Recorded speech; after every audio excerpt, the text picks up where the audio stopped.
All right, Andrew Easton here of the ESUCC and Jason Everett of ESU 10, and we're excited to talk a little bit today about some ideas for helping and to encourage learners to keep their cameras on. It's really frustrating, I feel like, as an educator when you look and all you see are these dark windows with names across them, perhaps, and you're wondering, are my students engaged? Are they with me? And what's going on? And so Jason's going to share a few ideas to hopefully just encourage learners to get in the habit of doing that, right, Jason? Is really where this conversation goes. Oh, definitely. Sometimes you don't necessarily want to force kids to turn their video on just because they might have an environment that they either don't want to or they're embarrassed by or something like that. So to force them to do that might be a little bit of a stretch, but some of these activities might encourage that use. And then, also talking about how to use different backgrounds and things like that. If it's because of their environment that they don't want to share their screen. So one of the ideas, I actually got this from Edutopia, give credit where credit's due, but it's to have them do some different games online. So at the beginning of your class, you might start off with a set of would you rather questions that relate to the content that you're teaching. And so we were doing a session the other day on global goals. And so there's 17 of those.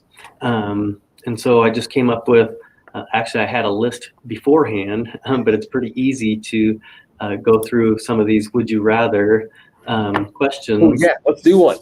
And appreciate where they would be. So would you rather lose half of your hair or lose half of your hearing? So what you do in this situation is say, give me a thumbs up if you'd rather lose half of your hair, or give me a thumbs down if you'd rather lose half of your hearing. And so by the time people can see those, you have to be able to see those, otherwise you can't participate. And I did notice afterwards that some in our session were trying to put them in the chat.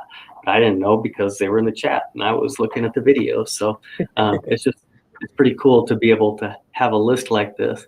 And it's kind of fun because some of these, you can put some really wacky ones in there.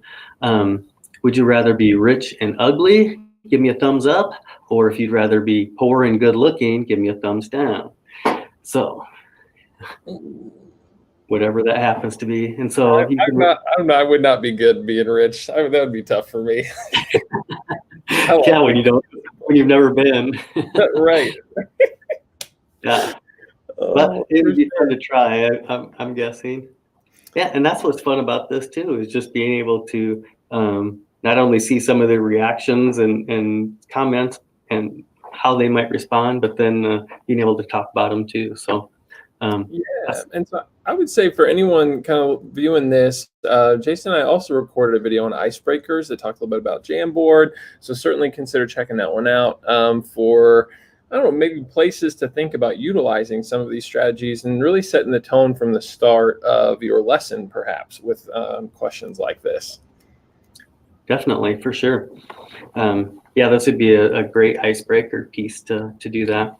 And other than, thumbs up, thumbs down, you might want to mix that up a bit. One example I have is to do closed hands versus open hands. And so you might have them stand up or sit down, whatever that might be in terms of just getting them physically so that they can something that they're interacting with the camera, some opposite type things. So, hear no evil, see no evil, speak no evil. Depending on, it just depends on, what you want to do and what works for you. Yeah. So another one I have. So this was, like I said, we were talking about global goals. And so a little intro before I was gonna show the video for it. Give me some jazz hands if you've heard about the global goals before. Give me a fist pump if you know one or more of them, or give me the rainbow wave if you're so good that you could teach them. And so this is just another way to encourage them to get their video on, and then they can also see their cohorts in the class, and so it's just a little bit of fun that they can have. Yeah, and you might find yourself saying too, well, would something like this be all the difference maker for actually getting a reluctant student to maybe do something like this? And I think it certainly could be. And I like the idea of maybe even starting to count these versus other sections if you're secondary, for example, and saying, you don't have to do this, but I am going to be keeping track, and we're in competition with the other classes, and you could get maybe 15 minutes off of Zoom early as a prize at the end of the week or something like that, or an extra opportunity to play a game for whoever accrues the most. And a little bit of that, this works in the classroom too, some of that social peer, I don't know, just pressure. I don't want to say like peer pressure, but there is something to being part of something bigger than yourself that brings in a level of investment that I think that these can certainly be tied with. It'd be really fun. Oh, for sure. I totally agree. And if you guys have any other ideas, I'd love for you to share them, and we can get them out there to other people who'd like to do some video type games to encourage people to turn on their cameras. Yeah, absolutely. And we also have a little bit of a scavenger hunt one, right?